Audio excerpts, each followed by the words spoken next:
대한민국의 조용기 목사님을 소개합니다.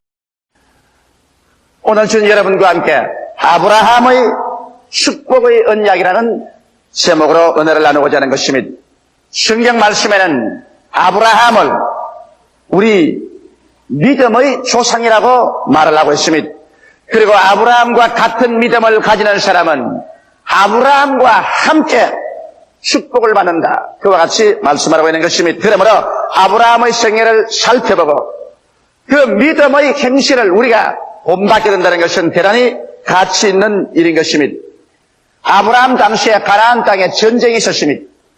격렬한 전쟁의 결과로 소돔 고모라가 함락이 되고 왕들은 도망을 치고 그곳에 있는 백성들과 재산이 모두 다 약탈당해서 끌려가게 된 것입니다. 그럴 때 아브라함의 조카인 롯과 그 가족도 소돔 고모라 성에 살고 있다가 이 전쟁에 휘몰아쳐 들어가서 거의 온 가족이 다 포로가 되고 재산을 다 빼앗겼습니다.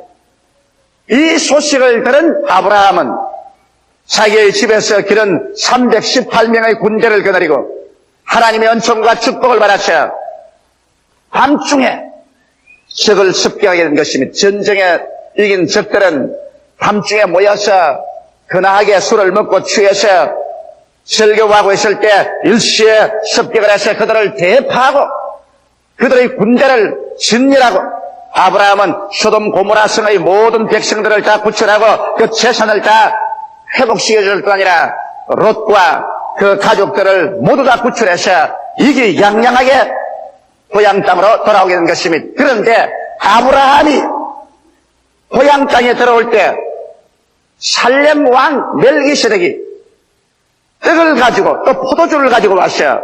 아브라함에게 떡을 주고 포도주를 주고 그 다음에는 그가 손을 들어서 지극히 높으신 하나님의 이름으로 아브라함에게 축복을 해준 것입니다. 저는 오늘 이 사건을 가지고서 여러분에게 하나님의 깊은 뜻을 말씀해 드리고자 하는 것입니다.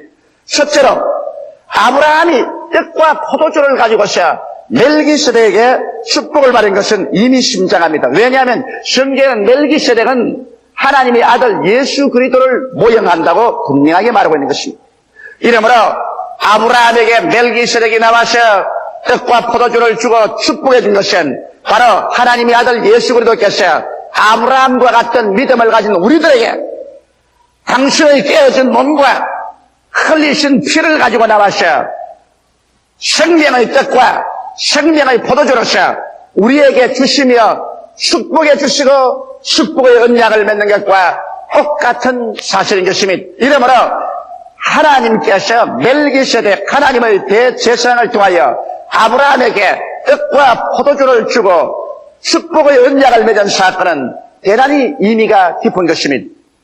그러므로 오늘날 또 이 시간에 여러분 우리 아브라함의 믿음을 본받는 믿음의 자손들인 우리에게도 하나님께서는 대제사장 되시는 우리 주 예수 그리스도 오늘날의 멜기세덱을 보내셨어요.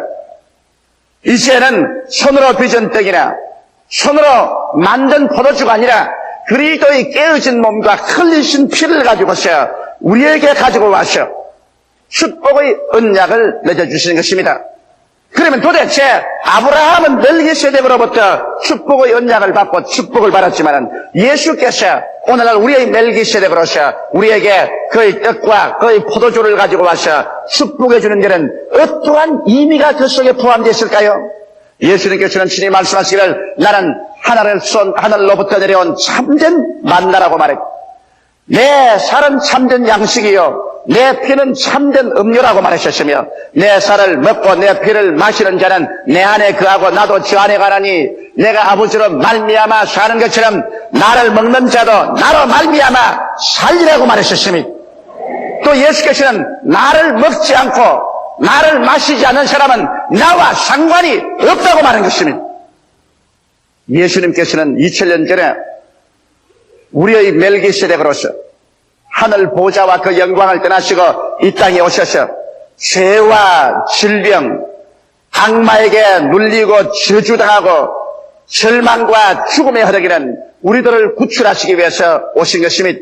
그리고 예수님께서는 우리 가운데서 30년 동안 주님께서 아무 말씀 없이 묵묵히 거하시고 마지막 3년 반 동안 사역할 동안에 죄 사하시고 병을 고치시고 마귀를 쫓아내시고 죽은 자를 살리시며 절망에 처한 자에게 소망을 주시고 저주에서 해방을 주시며 영생의 문을 주님 열어주셨으니 그러고 난 다음에 주님께서 최후로 십자가에 올라가셔서 그 몸이 깨어지시고 그 피를 쏟으시고 바로 주님의 몸이 깨어지고 피를 쏟은 이것을 가지고서 주님께서는 오늘날 주를 믿고 나오는 아브라함과 같은 믿음을 가진 사람들에게 축복의 언약을 삼으신 것이며 예수님께서는 마지막 잡혀서 십자가에 올라가기 전날 밤에 제 아들을 모아놓으시고 새우의 만찬에 주께서 이렇게 말씀하셨으니 떡을 떼어서 축사하시고 주시면서 이는 내 몸이니 받아 먹으라고 하시고 주님께서 또 식후에 잔을 가지시고 말하기를 이는 내 피로서 세우는 새 언약이니 너희는 받아서 마시라 그렇게 말씀하셨습니다. 오늘날 그러므로 우리는 예수 그리스도의 그 성찬을 계속해서 기념하고 있는 것입니다. 그런데 그리스도의 깨어진 몸과 그리스도의 흘리신 피는 도대체 우리에게 무슨 관계가 있을까요? 예수님의 몸은 어디에서 깨어졌습니까? 먼저 예수님의 몸이 깨어진 것은 바로 빌라도의 뜰에서 채찍에 맞아 깨어진 것입니다. 예수님의 몸이 로마 군인들의 그 무지막지한 채찍에 등허리와 가슴팍이 산산조각으로 깨어지고 해주셨습니다. 그리고 예수님의 온 몸 전체는 선지피로서 물들었습니다. 예수께서 이와 같이 매를 맞아 깨어진 것은 주께서 여러분과 나의 연약과 질병을 그 몸에 하나도 없이 다 짊어지고 가기 위해서 채찍에 맞은 것입니다. 통상으로 말하면 옛날 그 당시에는 사형수에게 40에 하나 감한매를 때린다고 합니다. 40차례를 다 때리면 죽어버린답니다. 그런데 희한하게도 요사이 여러분 우리 모든 지구상에 있는 인간의 병을 분류하면은 39가지의 병이라는 것을 나는 의학 잡지에서 읽어본 적이 있는 것입니다. 사건 어떻게 되었던 예수님께서는 그의 몸이 깨어질 때 우리의 연약함과 우리의 질병을 담당했다고 성경은 분명하게 말하고 있는 것입니다. 성경에는 제가 채찍에 맞음으로 너희가 고침을 받았다고 말하시고 제가 우리의 양것을 친히 담당하시고 우리의 병을 짊어지셨다함을 이루리 하심이라고 밝히 말씀하고 있는 것입니다. 그렇기 때문에 주의 깨어진 몸은 우리에게 연약과 질병에서 노연함을 받을 수 있는 축복의 언약이 되는 것입니다. 나아가서 그리스도의 몸은 십자가에 못 박혀서 깨어진 것입니다. 하늘과 땅 사이에 못 박혀서 주님께서 그 십자가에서 깨어지신 것입니다. 육신의 몸이 십자가에서 주님 깨어진 이유는 어디에 있을까요? 이것은 무슨 언약일까요? 주님께서는 그 몸이 십자가에 못 박혀 매달림으로 말미암아 여러분과 나를 저주에서 해방시켜주는 언약을 그곳에서 맺으신 것입니다. 여러분 저주란 참으로 무섭습니다. 사람이 아침에 일찍 일어나고 저녁에 늦게 누우며 고생의 떡과 물을 먹어도 저주 아래 있으면 인간의 하는 일마다 다 안 되는 것입니다. 천재가 일어나고 지변이 일어나고 일이 섞이고 저리 섞여서 안 되면 인간의 노력으로서는 이 세상에 안 되는 것입니다. 오늘 20세기 문명이 이렇게 발달되어서 인간의 과학이 이렇게 눈부신 발전과 능력을 가지고 있다 할지라도 인간의 힘으로 여러분 다가오는 태풍 하나 마음대로 옮겨놓지를 못합니다. 그러므로 오늘날 하나님께서 우리 돌봐주지 아니하시면 인간의 모든 노력이란 소용이 없습니다. 하늘이 비를 주고 땅이 열매를 맺는다고 인간의 노력은 씨를 심는 노력밖에 안 되고 아무리 뿌려도 위에서 하나님께서 비를 쭉 태양빛을 비춰주셔야 열매를 맺는 것처럼 우리의 모든 하는 일에 하나님의 축복 없이 인간의 힘만 가지고는 안 된다는 것을 우리는 너무나 잘 알고 있는 것입니다. 이러므로 우리에게 진실로 위에서 하나님의 전능한 능력으로 우리에게 축복해 주시고 긍휼을 베풀어 주실 필요가 있는 것입니다. 그러나 아담과 하와가 하나님을 반역하고 난 이후로부터는 축복은커녕 이 땅은 저주를 받아서 저주의 회오리 바람과 가시와 은거키가 가는 곳마다 인간의 악기를 막은 것입니다. 이 일을 주님께서 제하여 주시고 여러분과 나에게 하나님의 축복의 태양을 비춰주시고 주께서 축복의 단비를 부어주실 수 있는 언약을 어디에서 맺느냐?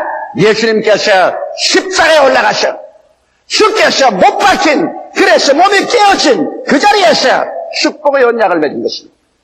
이러므로 갈라디아서 3장 13절에 있는 말씀대로 그리스도께서 우리를 위하여 저주를 받으사 율법의 저주에서 우리를 속량하였으니 이는 나무에 달린 자마다 저주 아래 있는 자라 했습니다.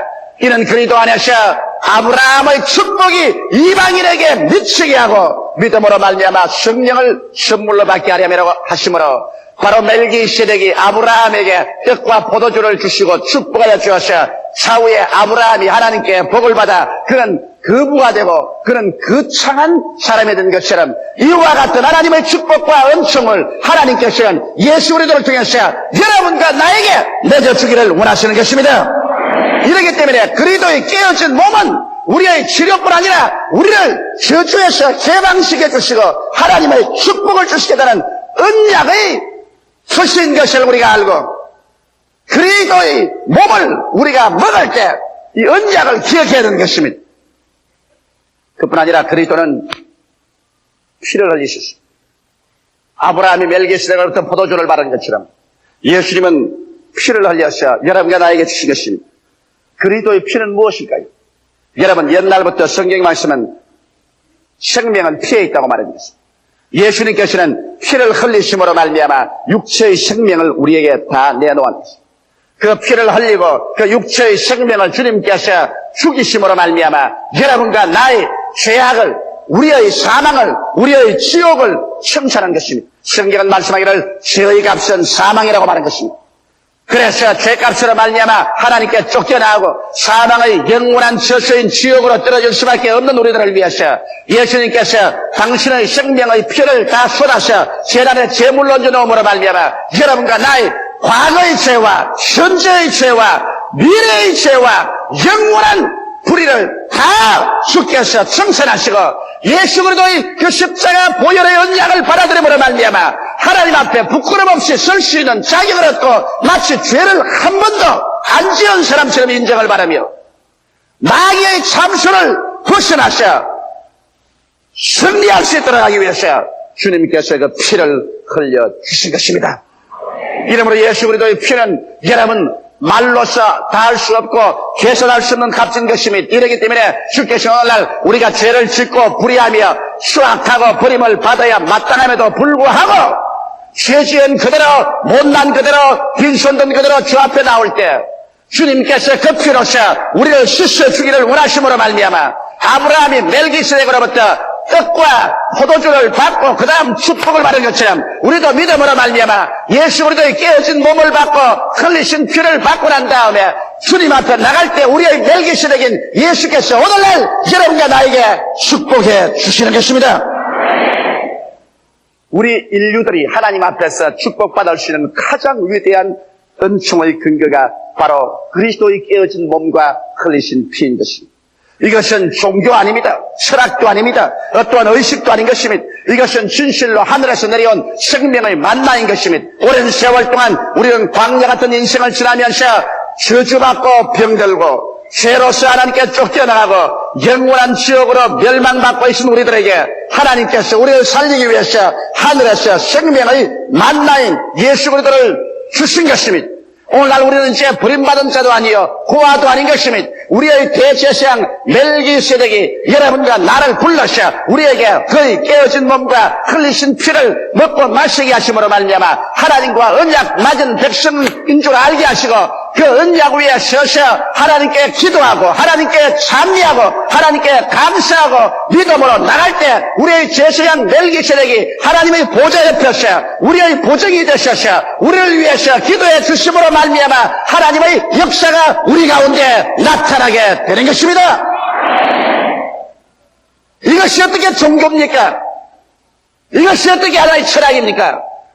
이것이야말로 길이요 진리요 생명의 도리인 것입니다. 둘째로 우리가 아브라함에서 배워야 될 것은 아브라함은 멜기세덱으로부터 떡과 포도주를 받고 난 다음 뒤로 입 스치고서 나가버리지 않았습니다. 아브라함은 자기가 가지고 있는 일체의 모든 것에서 11조를 멜기세덱에게 드리셨습니다. 여기에 이미 심장합니다. 오늘 어떤 사람들 말하기를 11조란 유대인의 율법에서 나온 것이기 때문에 이제는 은혜 시대이므로 11조가 필요 없다 이런 말을 하는데 11조는 여러분 유대인의 율법이 생기기 430년 전에 이미 믿음의 조상 아브라함이 멜기세덱에게 축복을 받고 난 다음에 떡과 포도주를 받고 그 다음 언약을 맺고 하나님께 내놓은 인간편에서의 물질인 것입니다. 그럼 아브라함이 드린 이 11조는 무슨 의미가 있을까요? 물론 말할 필요 없이 멜기세덱을 통해서 하나님께로 받은 그 축복에 감격하고 감사해서 감사의 표시로서 11조 낸 것입니다. 성경 말씀하기를 감사로 제사를 드리는 자가 나를 영화롭게 하노니 그 행위를 옳게 하는 자에게 하나님의 구원으로 보이겠다고 말씀하신 것처럼 아브라함은 너무 감격해서 자기가 가지고 있는 모든 물질 중에 10분의 1을 내놓은 것입니다. 또 그뿐만은 아닙니다. 아브라함이 11조를 내놓은 것은 멜기세덱을 통해서 하나님께로부터 받은 축복에 대한 그 언약에 대한 신뢰의 표시인 것입니다. 하나님께서 반드시 내게 약속하시고 축복해 준 사실을 이룰 것을 나는 믿습니다는 신뢰의 표시로서 그런 11조를 내놓았습니다. 또 나아가서 더 의미심장한 것은 여러분 하나님 편에서는 멜기세덱을 보내서 아브라함에게 떡을 주고 포도주를 주시고 그 다음에는 아브라함을 축복해서 언약을 해주기 때문에 언약이란 일방적인 것이 아닙니다. 또 그 언약을 받아들이는 그 타방에서도 언약을 받아들였다는 증빙물을 내놓아야 되는 것입니다. 그러므로 아브라함이 11조를 내는 것은 하나님께로부터 이 축복을 믿음으로 받아들였다는 그 언약의 부적으로서 그런 11조를 내놓은 것입니다. 그러므로 떡과 포도주는 하나님 편에서의 언약의 증거이고 11조는 인간 편에서의 이 축복을 받아들였다는 언약의 증거인 것입니다.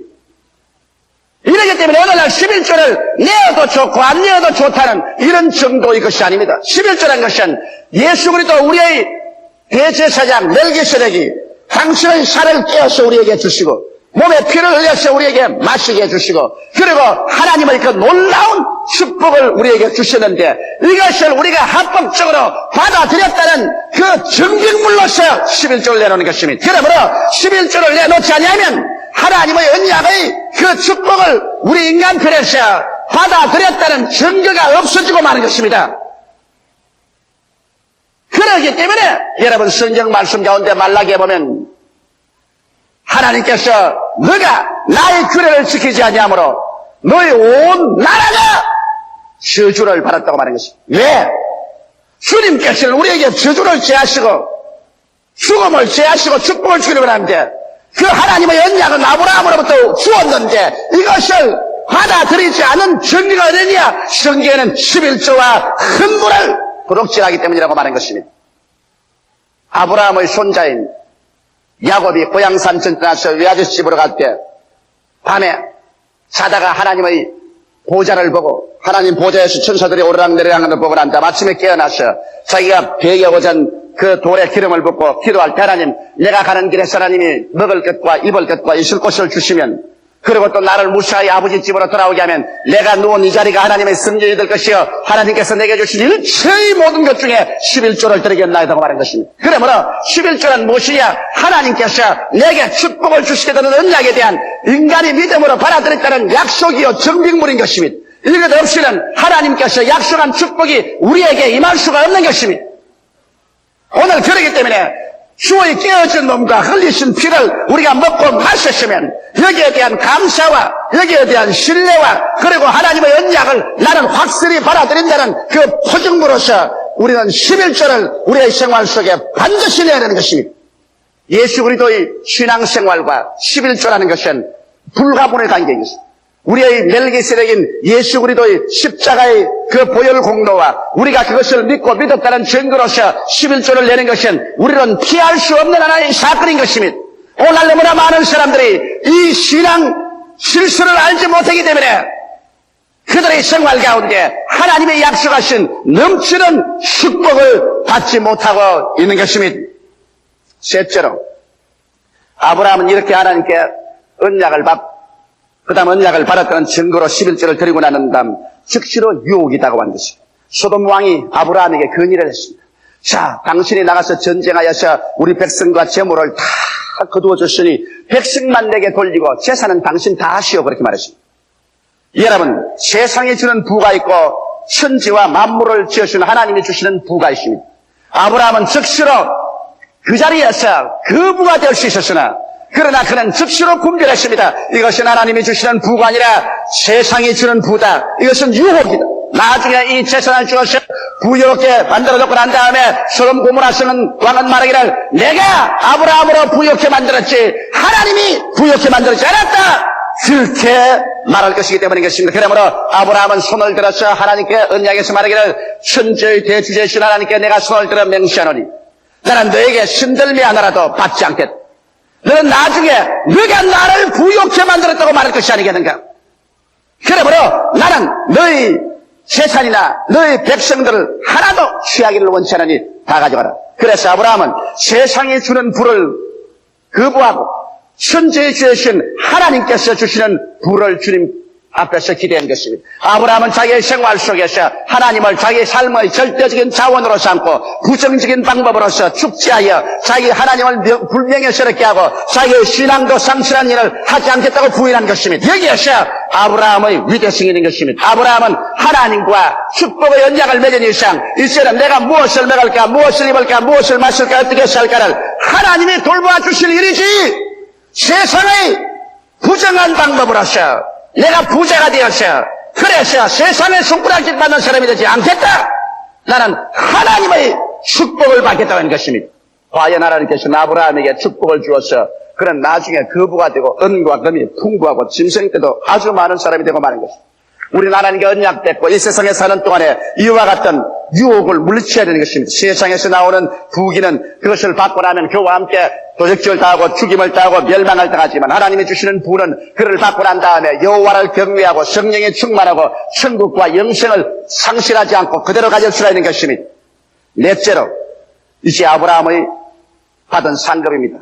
하나님께서 곧장 이 일이 있고 난 다음 아브라함에게 나타나셔서 아브라함이 말하십니다. 아브라함이여 나는 너희 방패요 너희 큰 상급이라고 말씀한 것입니다. 자, 하나님께서 이제는 아브라함에게 방패가 되시고 상급이 된다고 하는데 여러분 방패는 적의 공격에서 지켜주는 것을 말하는 것입니다. 아브라함이여 이제 너가 나를 의지하고 이처럼 살아갈 동안에 이 세상에 사는 동안 내가 너를 지켜주겠다는 것입니다. 일상생활에서 지켜주는 것은 시편 91편 1절로 6절에 보면 시존자의 은밀한 곳에 거하는 자는 전능하신 자의 그늘 아래 거하리로다. 내가 여호와를 가리켜 말하기를 저는 나의 피난처요 나의 요새요 나의 이리하는 하나님이라 하느니 이는 저가 너를 새 사냥꾼의 올무에서와 극한 연병에서 건지실 것이므로다. 저가 너를 그 기수로 덮으시려니 내가 그 날개 아래 피하리로다. 그의 진실함은 방패와 손방패가 되다니 너는 밤의 놀램과 낮에 흐르는 살과 흑암 중에 행하는 연병과 백주에 황폐하는 파멸을 두려워 아니하리로다. 하나님께서 방패와 손방패가 되어야 됩니다. 그래서 일상생활에서 하나님이 우리의 보호자가 되어주시고 또 우리가 사업을 할 때도 말라기 3장 11절에 하나님께서 분명히 약속하시기를 만군의 여호와가 이르노라 내가 너를 위하여 황충을 금하여 너희 토지 소산을 멸하지 않게 하며 너희 밭에 포도나무의 과실로 기한절에 떨어지지 않게 하리라. 그러므로 우리가 하는 일에 환경적인 저주로 말미암아 손실이 다가오지 않게 주께서 지켜주겠다고 약속한 것입니다. 아브라함이 하나님 앞에서 뜻과 포도주의 언약을 맺고 그가 그 언약을 믿음으로 받아들였다는 11조를 드리고 난 다음에 인간으로 부정적인 방법으로 죽지하겠다고 생각하지 않고 그를 단호히 거부하고 하나님을 그의 삶의 영원하고도 궁극적인 자원으로 삼으셨을 때 하나님께서는 자원에서 나오셔서 나는 너희 방패가 되어주겠다. 손방패가 되어주겠다고 말씀하시므로 그의 모든 생활에서 도적질 당하고 죽임을 당하고 멸망이 당하는 것을 막아주신 것입니다. 나아가서 하나님께서 나는 너희 상급이라고 말한 것입니다. 여러분 하나님께서 상급이 되면은 이 세상에 무슨 상급과 비교할 수 있겠습니까? 나는 시편 23편을 읽을 때마다 바로 거기에서 하나님이 우리의 상급인 것을 느낄 수 있습니다. 여호와는 나의 목자시니 내게 부족함이 없으리라. 여호와께서 나의 상급이 되시고 나의 목자가 되시면 내게 무엇이 부족하겠습니까? 하나님 안에 모든 것이 다 있습니다. 하나님께서 하늘도 땅도 세계도 그 가운데 있는 모든 것을 하나님이 친히 손수 지으셨는데 그래서 그 선물을 요구하기보다는 하나님을 요구해서 하나님이 나의 상급이 되시면 하나님 안에 무엇이 없겠습니까? 제가 나를 푸른 초장에 누이시며 실만한 물가로 인도하시는 내 영혼을 소생시키시며 자기 이름을 위하여 의의 길로 인도하신 분. 내가 비록 사망의 엄심한 골짜기로 다닐지라도 해를 두려워하지 않을 것은 주의 지팡이와 막대기가 나를 아니하시나이다. 나를 원수의 목전에서 내게 기름을 바르시고 그리고 주님께서 상을 준비해 주시니 내 잔이 넘칩니다. 내 평생에 주의 시원하심과 인자하심이 성령 나를 따르니 내가 여호와의 집에 영원히 거하는 이것이 바로 여호와께서 우리에게 상급이 된 것이 아니겠습니까? 하나님께서 나 이름하고 앉는 곳에 상급이 되시면 하나님을 사랑하는 자, 곧 뜻대로 부르심을 입은 자들에게는 모든 것이 합력하여 선을 이루게 되는 것입니다. 신앙생활은 하나님과의 언약의 관계 위에 세워지는 것입니다. 하나님께서는 예수님을 언약의 제물로 우리에게 주셨습니다. 그래서 우리는 예수 그리스도와 언약 맺은 증거로서 그 깨진 몸을 받아먹고 그 흘리신 피를 받아먹습니다. 이것은 하나님이 일방적으로 나와서 우리에게 언약을 맺다고 할 때 우리가 그 언약을 받아들이는 표시로서 믿음으로 이것을 받아들이는 것입니다. 그래서 우리가 축복을 받아들였으면 축복을 받아들였다는 믿음의 증거로서 보증으로서 우리 인간편에서 증빙물로서 우리는 11조를 내놓아야 되는 것입니다. 그러고 난 다음 하나님을 인간의 무한한 삶의 자원으로 삼을 우리는 진실로 영혼이 잘됨같이 범사에 잘되며 강건하고 생명을 얻되 넘치게 있는 축복 속에 살아갈 수가 있는 것입니다. 다 같이 오계시게 기도드리겠습니다. 사시고 거룩하시고 영화로우신 우리 아버지 하나님, 아브라함에게 나타나서 축복해 주신 멜기세덱은 이제 오늘날 우리 주 예수 그리스도 우리의 멜기세덱으로서 우리에게 와서 오늘 또 포도주와 떡을 주심을 감사하옵나이다. 이를 먹고 마시고 우리가 11조로서 우리 인간편에서의 믿음의 증빙물을 제시하고 하나님을 영원한 삶의 자원으로 삼고 큰 기대와 믿음으로 전진해 나가게 도와주시옵소서. 오늘 이 신앙 가진 모든 사람들에게 하나님이 방패가 되시고 상급이 되어 주시겠다고 하신 말씀대로 이루소서. 예수님 이름 받들어 기도드리옵나이다. 아멘. 할렐루야. 아멘. 목사님 감사합니다. 구독과 좋아요는 제작하는 데 힘이 됩니다. 감사합니다.